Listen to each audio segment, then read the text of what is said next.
Richard, Roger, and Sarah enjoyed their new life on the Pilgogic branch line. They worked so hard that they felt like they're part of the family, but that would not last.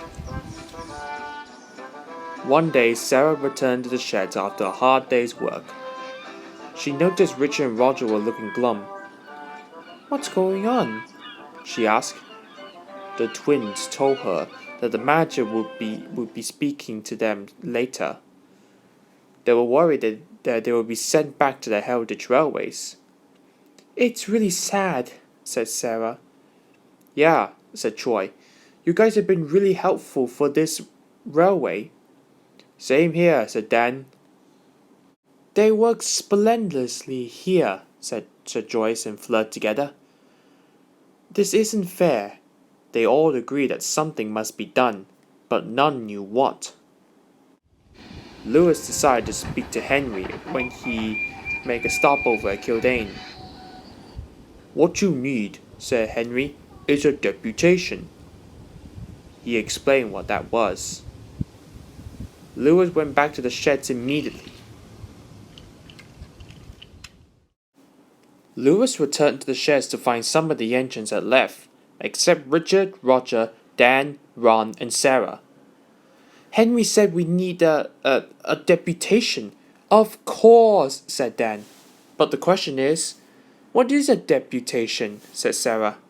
"Well, I don't know. I've just forgotten. But something gotta do. We must tell the manager that something's wrong," said Lewis. "Did you say tell the manager?" There was a long silence. "I propose," said Richard, "that you should tell him." "I?" said Lewis. "Are you sure?" "Come on, Lewis," said Roger. "It's easy." "That's settled then," said Dan. Lewis was quite worried. He immediately left the sheds and went off. He stopped outside the sheds. "Hello, Lewis." Lewis jumped. Hello, sir. Oh, there you are, sir. You look nervous, Lewis. What's the matter?" "Well, sir, there's something I need to tell you. It's, about that "You mean a deputation?" said the manager. "Yes, sir, please, sir. It's about Richard and Roger. They were worried that they're going to be sent back to their own Heritage Railways. But we engines quite enjoyed their company. So, sir, I was hoping that." "Thank you, Lewis. I know what you mean, and don't worry. I know exactly what I'm going to say to them." Later, the manager spoke to his engines. "I have a deputation. I understand your feelings, but I do not need anyone to proceed." He paused impressively. "Richard and Roger, I'm very pleased with both of your performances. Although, I heard that you two were worried that I would be sending you back." "Well, yes, I would, but not really. I was thinking of having you guys here for part times and helping us out occasionally in case the traffic works increase. Now I know this won't be your permanent home, as you still need to be on your heritage railway, but your controller said that it would be very kind that you can come here occasionally and help out." "You really mean it, sir?" said Richard and Roger together. "Of course."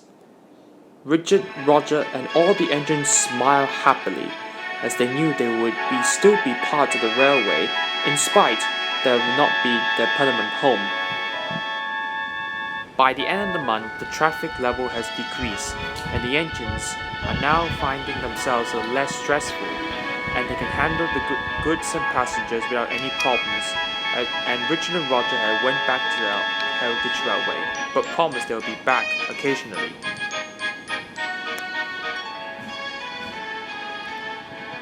In spite of this, the engines were grateful to have the newest engine to the railway. Sarah would be staying and work hard at the factory all day.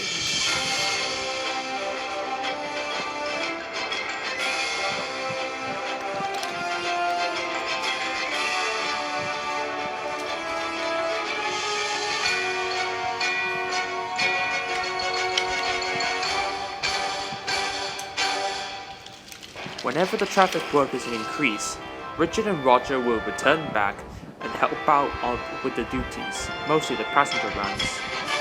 The engines are grateful for their return, and they all became good friends.